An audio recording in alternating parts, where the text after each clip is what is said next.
Alright, so we'll look at another instrument which is used in obstetrics a lot. So this is a Pinard Horn.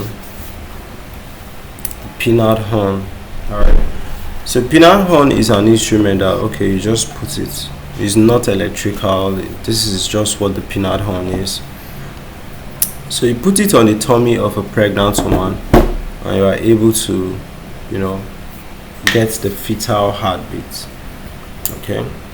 It's a classic, it's a non-electronic instrument. It's used in obstetrics because you want to listen to the heartbeat, okay, during pregnancy. So it's named after French obstetrician, that's Adolphe Pinard, and it remains a very valuable tool. Okay, so it's hollow, it's cone-shaped device. It could be made up of wood, it could be plastic, okay, metal, or okay, any material.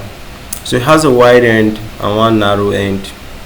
So the wide end is placed on the stomach, while the narrow end is to the observer.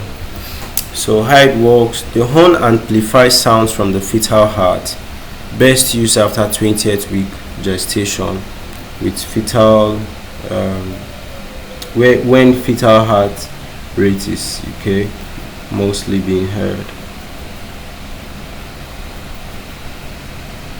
Okay, so the examiner places the wide end over where the fetal back is located and listens through the narrow end.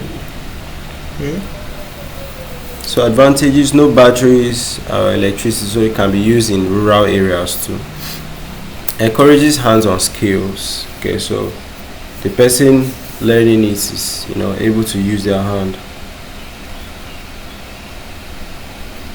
Okay. So limitations: requires an experienced and skilled person to be able to run it. Less sensitive than a Doppler device, and cannot dictate fetal heart early in pregnancy. So